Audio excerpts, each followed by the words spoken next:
Where in the world am I? I am planning Eurail travel right now. Hi there, I'm Dr. Mary Travelbest.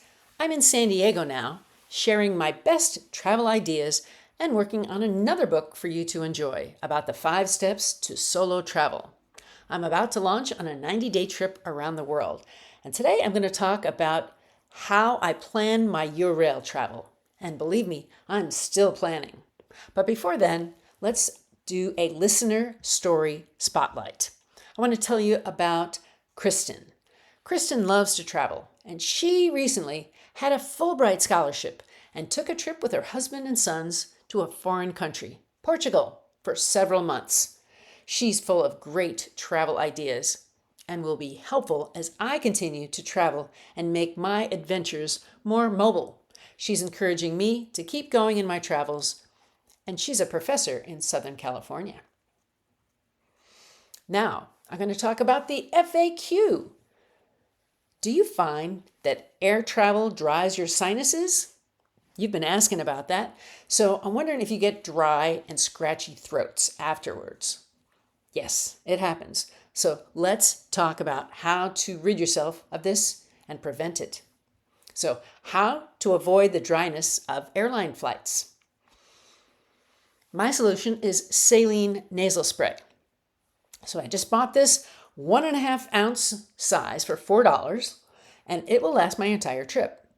So before you or I get dry sinuses, squirt some in each nostril and then relax as it goes to work. I check the ingredients: water, sodium chloride, disonium phosphate, benzyl alcohol, sodium phosphate, and benzalkonium chloride. Basically, water and salt. Now, there are 3 ways to use it. Squeeze twice in each nostril. It delivers a spray, it delivers a stream, and if you turn it upside down, it will deliver a drop. So you take your pick. And now let's talk about a confidence challenge. I want to quote my sister Ellen McCabe. She said, "There's no shame for prioritizing and slowing down versus overdoing. Most injuries happen when people are rushing. Go slower, arrive sooner is a helpful mantra." Okay, if you like today's confidence challenge, chapter 2 of my book dives deeper, and you can find the link in the description. You could see book A for addressing a lot of these items. So now we're going to do a deep dive into Eurail travel planning. So if you're planning Europe in summer 2025, like I am, you can go to ChatGPT and you can ask for it to tell you all the places you should go and how you should get there. And I did that. So I'm going to share kind of the highlights of what it told me. And I told it that I was arriving in Athens, Greece. And then I was going to go to Krakow and Warsaw, Poland, then to Estonia, Finland, Sweden, Norway, Denmark, and Edinburgh. So it's going to be about 5 weeks. And I wanted to get some information on how many days I was going to use this Eurail class and how about I could, get the senior discounts and suggest other places that would be good stopping points, and also find out what low-cost airlines I should take when not on the train or the ferries, which are also covered with the Eurail. So here's what the summary was. A Eurail pass can save you money. And so I'm going to go over some of the legs that it's recommending. First of all, it's scenic, and it's less money than if I would be buying 15 different train day rides. There might be some extra fares to pay for seats, but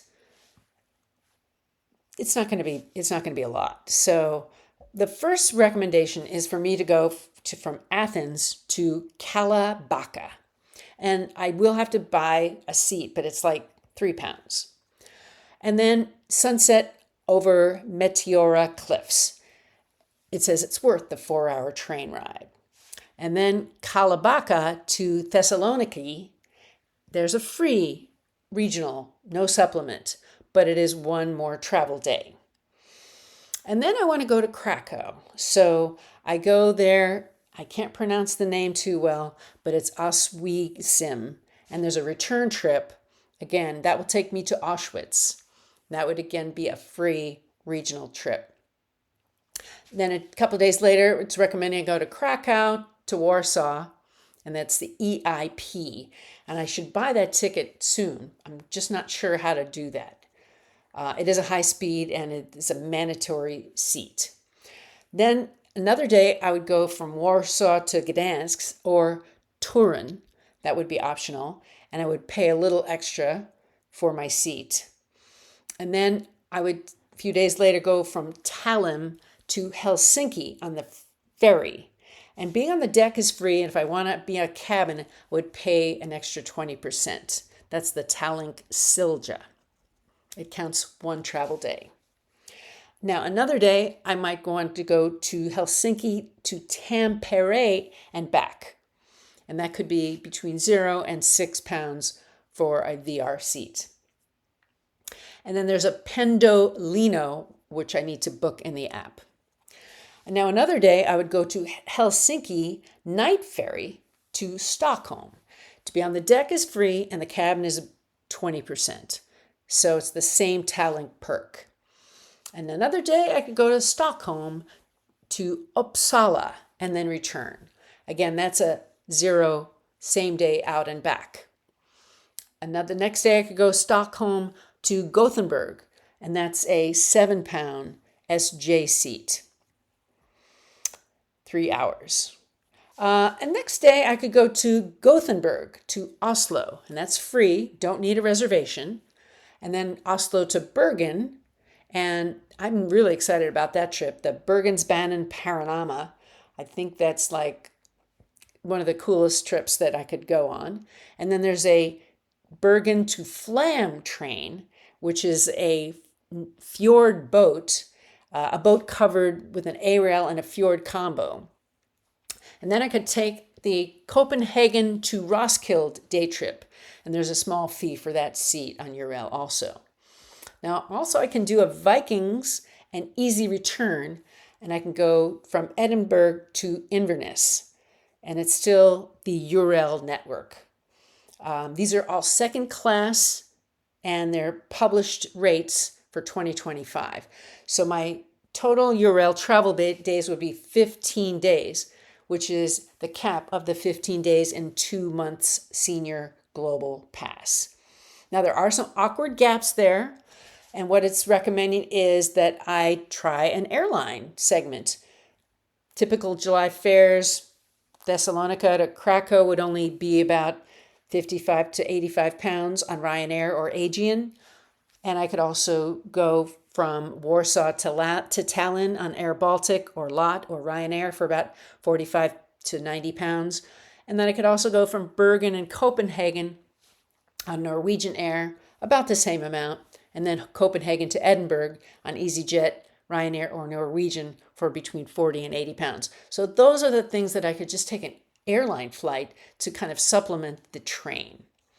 So anyway, that skeleton itinerary was really helpful. Basically, I'd be saving a few $100s, but I'll still have flexibility to reroute if there's something like a wildfire or a strike, or maybe I just change my mind. I can do that. So I can lock in all of these trips right now. I've already paid for and have the app, and I should book the 4 trains with the limited seats. It's telling me as soon as I can, usually 60 to 90 days out. And there is a Rail Planner app that activates the travel days, and I should also maybe keep a couple of blanks until the very end in case my plans shuffle. Another tip on flights is that there might be some Friday flash sales on Ryanair or Norwegian. They sometimes drop about 30 pounds on Fridays. And another tip is to make sure that you are not carrying a heavy bag, because it's kind of a pain to be carrying a big suitcase up the gangways, especially on a ferry. So that's my summary of my Eurail travel planning, which gets me to saying I better book these quickly. So the tip here is to pack the small bag. don't take the big suitcase. And a confidence challenge, I'm going to talk a little bit about a trip I took to France. I took it on a budget over a long, extended weekend. I got an invitation to stay with a friend in Paris. So if you have a friend like that, take them up on the offer. I was a contestant in the worldwide competition of Beaujolais Wine Fest, and it was fantastic. I represented the USA, and our team came in second place in the global competition. It was really fun. So when you go to Paris, be sure to make your reservations in advance, especially if you want to go in the Eiffel Tower. I made a reservation, and it turned out to be at 11:15 p.m., several weeks in advance. It was a don't miss experience. So even at night, it was really special. So why you should go and keep on saying yes is because you know you should. Stepping out of your comfort zone allows you to enjoy your life, to innovate, to explore, to appreciate nature, and to create your own personal pleasure experience. So you're going to face some problems on your journey, like health problems or delays, but you have company. You'll always find somebody to talk to, and you'll have experiences that you will never forget. So my takeaway mantra is to go and find peace where you rest and bring good to others. You can travel solo and never be alone.